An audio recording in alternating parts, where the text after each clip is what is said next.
Everybody, welcome back to another episode of FSi DFS Fantasy NASCAR Picks. I'm your host, Mike Brewer 31. This is going to be a very quick video. Don't have a ton of time on this. We don't have information because it's same day practice qualifying, very tight window. So if you want all the true updated information, as always, go to the description video.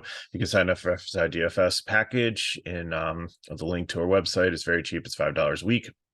So that'll get you all the correct information, but I did the best I can to throw things in. Playoffs are getting closer. We still have 4 races to go. So I think right now Jones and Klingerman are the only ones that can point their ways in.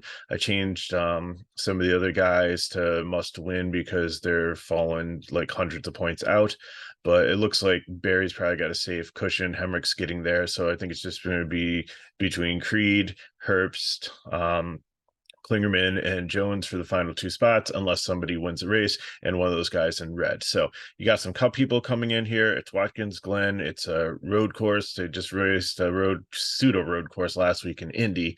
And Ty Gibbs was there and it was pretty dominant. AJ Allmendinger is not in the field this week, but we do have Kyle Busch and Alex Bowman and Ross Chastain again.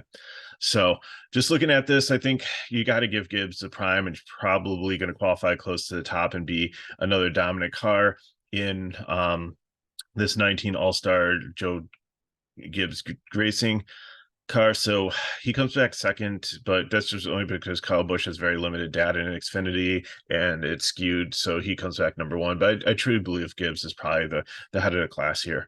Sheldon Creed will probably qualify good up front, run well, but gets into trouble. So he's a GPP. Custer and Allgaier have been solid on road courses all season long, coming in 5 and 6 in the rankings. I think you can play either one of them in cash. I think whichever one looks better in practice and qualifying, or if there's a lot of place differential there, to go chase that. Nemechek, you know my thoughts on him. Boomer Bust gets into a lot of trouble, especially on road courses. So even though he could potentially win, I'm not going to play him in cash, but definitely like him in GPP. Hills won here multiple times in truck, and I think in Xfinity potentially. Can't remember. I know he has at least a truck win here. He's always ran well, done well in road courses all season long, and so he's going to be a prime play for me. Hemrick, he's not a great road course guy, even though he's in the collie program. GPP for me. You start below 14, I might start consider him in cash. But I really don't think he's going to be great. Same thing with Herbst and Smith. They're better on road courses, but they've found some trouble through the course of the year. If they start 20 or if they're below, I think that they're in play. If they're not, they're GPP, unless they're super dominant practice first in qualifying for some reason. Sam Mayer, I think you can play in cash. He does have the win at Road America. Took a step back last week at Indy, but he was still up there. So it was only 20th in Watkins Glen last year, but he's really improved this year, 4th overall. So definitely consider him in cash. Ross Chastain just hasn't looked great coming to Xfinity trucks this season. So kind of out of him. I think it's just extra practice. Kyle Busch gets the number 10 colleague car that was AJ's. Like AJ had so many complaints about it with the electrical system, and this was wrong. We'll see. Kyle likes to complain about cars also, so see how that goes in. He's a good driver, good on road courses, definitely, but with his price point, I think he's GPP. Connor Mosaic, the Toyota program's been decent here. He's terrible at Sonoma, but the other ones he's been pretty good. So that's why his I think you can look at him in cash depending on where he qualifies. If he qualifies 15th or on down, I know I have him 13th here. I think he's solid. Bowman's a GPP. I don't like the pricing. He's not super great on road courses, probably about a 14th place driver. So if he qualifies way far down, then I'd consider it. But if he's anything in the top 15, it's only a GPP. Parker Klingerman fighting to get into the playoffs. Good road course driver if he doesn't make stupid mistakes. Wasn't great at Indy, but average top 10 top 10 running position for most of the races. So definitely like him. Going to lock him in as probably a prime play unless something goofy happens in the practice of qualifying. It looks horrible. Brett Moffitt's GPP. He's been solid on road courses, but I don't know. He's starting to get close to becoming a blue driver, and the blue drivers, if I didn't explain it before, if you watch the videos, are above average regular drivers on road courses. Doesn't mean that they're elite, and the brown guys are guys that brought in specifically just to run on road courses. We call them ringers. Doesn't necessarily mean that they're elite either. Sage Cram is good on road courses. Alpha Prime car has been decent. Ran really well at Road America. Almost won the race. Wasn't as good as Indy and Sonoma, but I think he definitely has potential here. So keep him in mind. Cash. Chandler Smith, GPP, struggled at Road America. Overall, other than that, he's been a top 20 to 15 car. So if he starts in that range, then I think he might be closer to cash. But if he doesn't, then it's GPP. He's had problems with brakes and things like that. Actually had a great save, had to run the car into the wall to scrub off speed at Road America to save his life, pretty much. That was a scary situation. So, but if the car holds up and they don't have brake problems, then I think it'll be okay. Jed Burton, GPP. The next three, Clement, Gralla, and LeBay, are decent road course guys. I think I like the price point. If they start anywhere 20 on back, then I definitely like them in cash. Brandon Jones is not a road course guy. He usually qualifies close to the back because of this. So that does give him place differential. So if he's down there, he'll be chalk like he usually is in a cash play. But if he starts anywhere, probably 20 on up, he's only a GPP for me. Josh Blicky, we know, trains people to drive on road courses.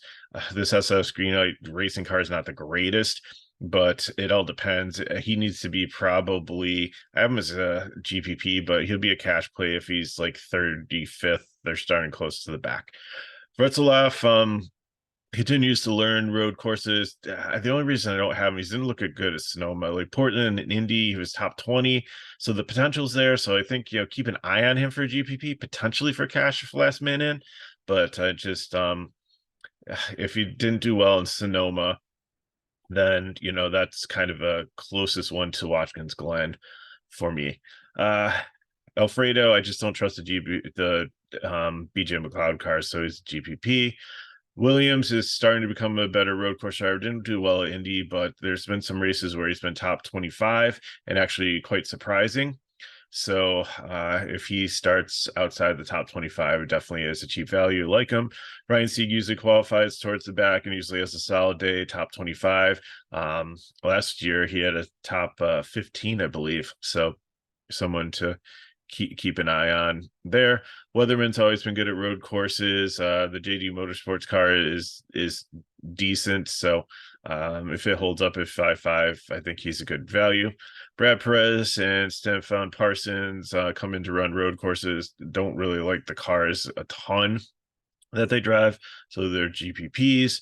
Ellis is a fade for me. Poole, he can overachieve, so he can be a GPP, but he have to start really close to the back.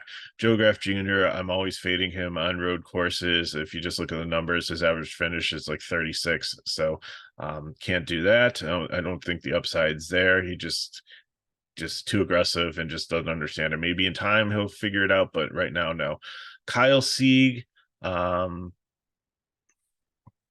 also, usually doesn't qualify well on road courses, and there's usually a little place differential upside for him. So I think you can do him as a GPP. Same thing with Blaine Perkins. Blaine Perkins, if you throw out like Indy and Sonoma, again, that's an indicator. Some of the other road courses, he was top 25. So I think there's potential there for GPP. Max McLaughlin, he's run like Eldora and a whole bunch of road courses. Not a ton of experience, mostly in like ARCA and K&N and things like that, but it seems like he understands the tracks and stuff, and he's got a 15.4 overall finish on most of these tracks.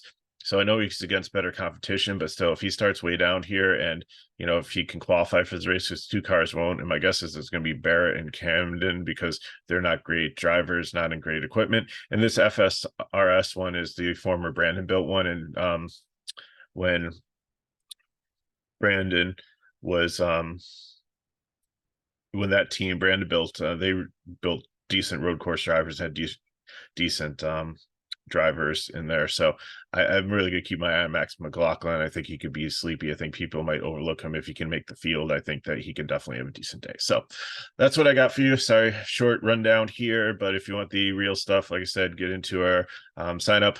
It's only $5 a week, and we'll get you all the correct updated information once we see what practice and qualifying brings for us. So NASCAR Cup video should be fine because we should have the practice qualifying information and the starting lineup when I do that video tonight or early tomorrow morning. So thanks for watching these videos. Help you as always. Please help us back by liking the video, subscribing to our channel, and sharing with your friends. And if you have any questions, put them in the chat below and I'll try to get back to you. So hope you have a good weekend and appreciate you watching, and we'll see you next time.